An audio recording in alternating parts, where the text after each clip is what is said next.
This is Susan Wilbanks with blendedinsight.com. I am a holistic and integrative healing arts practitioner, an intuitive, and an energy healer. In this podcast, I share tips, tools, and suggestions that have helped me along my path in hopes of inspiring and helping you along yours. Let's get started with today's podcast topic. Hello, bright soul. Thank you so much for joining me on another podcast. I am sitting here with peonies from my yard that smell absolutely amazing. I was mowing the lawn and I have a tree in the middle with peonies planted around it, and the plant had tipped over and it was touching the grass, and I looked and the stem was broken. So that was my indication that it wanted to come inside with me. The only thing is I have to put it in my office and close the door because they are poisonous to cats and dogs, and my cat will eat any live plant. I can't even grow herbs. I have a indoor growing contraption that will grow herbs, and I can grow lettuce, but as soon as they sprout, she eats it. So she'll yank it up by the root. I can't even do that. She's a maniac with eating plants. In any case, they smell amazing, and they're right here, and so I'm very grateful for that. And my daughter wanted to go see The Little Mermaid, so we went and saw that. And remember how I was telling you how I don't parallel park? This is so funny. We go to the movies, and we go to the movie theater that has reclining seats, and you can order food. You know, it's a nice movie theater. So we pull up, and it's a matinee. It's afternoon. It's not very crowded there. And the only parking spot available was a parallel parking spot. I don't parallel park. It makes me nervous. I don't want to do it.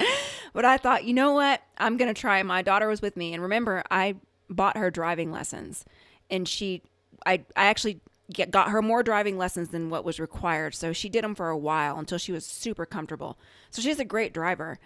And so she's coaching me on parallel parking because it's crooked and we have an audience and it's pretty funny. So I finally just said, why don't we just switch places and you can do it? And we did. I put it in park. The car is like halfway in the space, halfway out. And we switched spots and she parallel parked. And we were both laughing, and we get out, and I'm like, nothing to see here, people, move along. And she tells me she parallel parks for her friends because she learned it, and she's so good at it, and she kind of enjoys it. And a lot of people have a problem with that. But in any case, we went to see The Little Mermaid. She wanted to see it. I didn't necessarily want to see it. It's not my thing. It's cute, but when they bust into song, you know, like the musical type movies where they're having a conversation and then they just look off into the distance and start singing. Come on. Let's be honest and for real here. Would you really do that in real life? It's so corny. I mean, I cringe. It is not my thing, but it was a cute movie and it was in 3D and we had a good time. You know, I was ready for it to be over, to be honest. I mean, by the fourth song, and they're singing so hard. It's like, come on. I'm such a realist. I can't. But in any case, we had a really good time. And then we went and had yogurt, and the car was so perfectly parked. And I started thinking, maybe I need to go pay driving lessons to that place for me, just to parallel park. Actually, I can do it. I just don't like doing it. So it's probably something I need to learn so I can get over. And I've been saying that for years. I had someone, I actually went on a date with someone. He parallel parked out front. I parked around the back in a area that wasn't even well lit because I'm not parallel parking. So he was like, here, let me drive you to your car. And he goes, why didn't you park out here? I said, oh no, I don't parallel park. I mean, I mean it. Like, don't invite me place to parallel park. I'm not going to. And he's like, you know, I used to struggle with that. And then he starts giving me directions on how to do it. And I glazed over. I'm staring at the floor. I didn't hear a word he said. I'm like, just drive me to my car. I'm not doing it. Plus, we were in a busy downtown area. So I understand there's a little bit of a block there. It's not even a block. It's really not even a block. I could probably go to a parking lot and practice. I guess it's just not something that's been worth it for me. I'd rather not. But in any case, I said all that to say, let me move into the topic for today. And that is the high road. There is less traffic on the high road. The high road is the path that you and I have chosen. That is the path of integrity, of compassion, of light. What is integrity? Doing the right thing when no one is watching, treating people well, in spite of the way that they treat you. Karma doesn't escape anyone. So years ago, I heard Dr. Wayne Dyer say, how people treat you is their karma and how you react is yours. You and I are on a path that most people are not on. The collective is mostly unconscious. Most people, you'll hear the saying, oh, hurt people hurt people.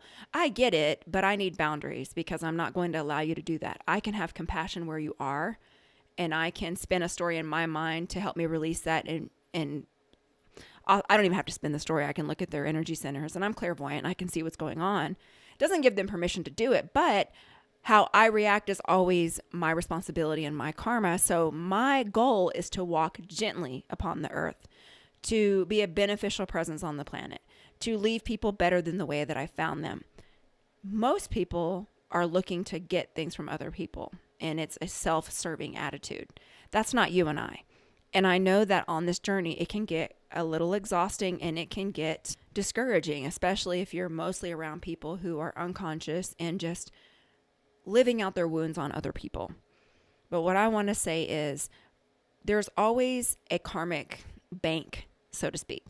So any good deed that you do, it may not come back to you through that person, but it comes back to you in other ways. And so one of the things that I've learned over the years is if I'm wanting more time, I give my time. If I'm wanting more money, I give more money. If I'm wanting more love, I give more love because I'm sowing into that karmic bank for what it is that I want to receive back. And some people will say, oh, well, that's selfish. Not really, because it's not harmful to anyone else. And I don't have expectations. Yeah, I think it was Dr. Barbara DeAngelis. I think that's her name. Years ago, I heard her talk about sticky giving. Sticky giving is when you give with the intent of receiving back. But this isn't the same because I'm doing good deeds knowing it's going to come back to me in faith. I don't have an expectation attached to what I'm giving. I know that the more good I do, the more comes back to me. And I know because it's been represented in my life.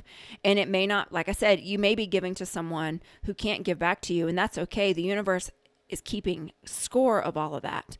And you get it back through unexpected and sometimes expected ways.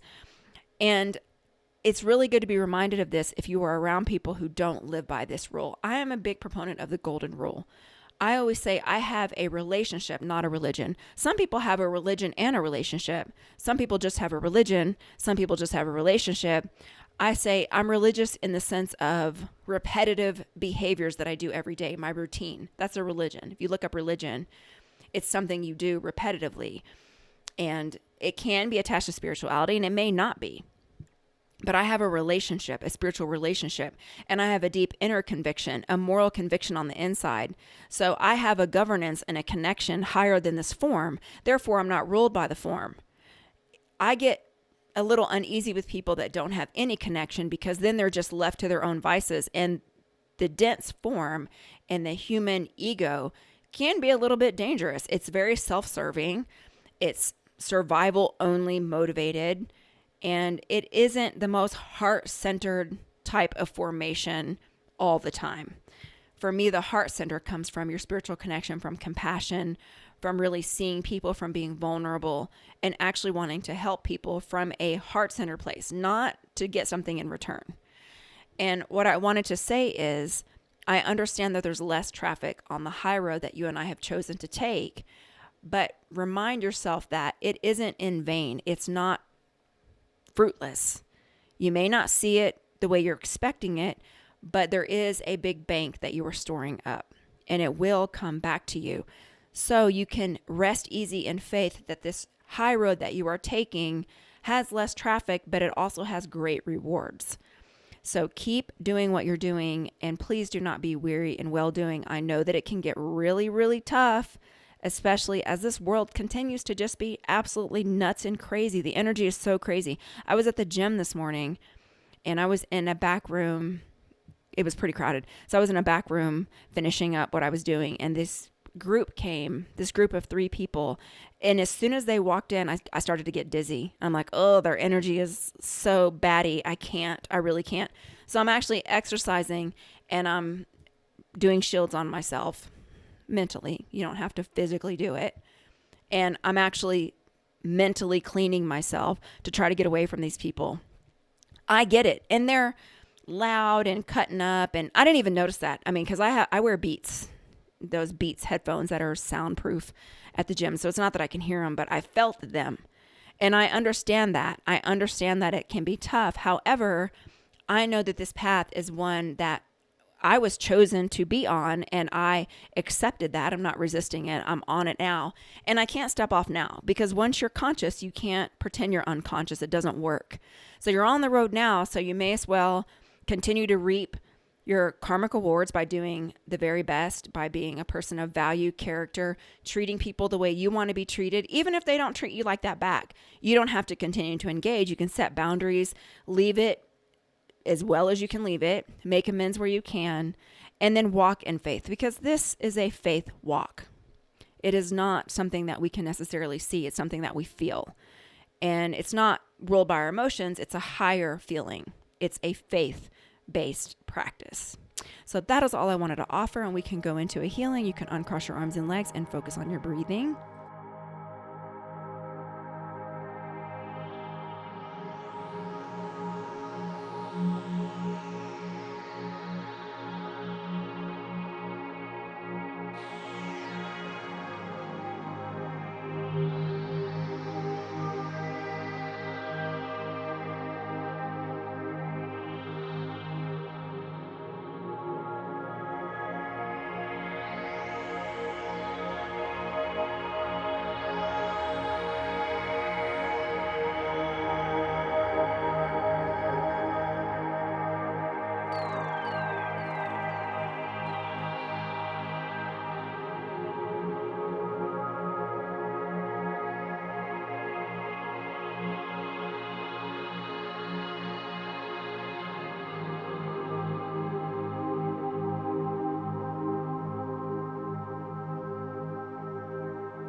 Okay, and so it is. You can come back into your body.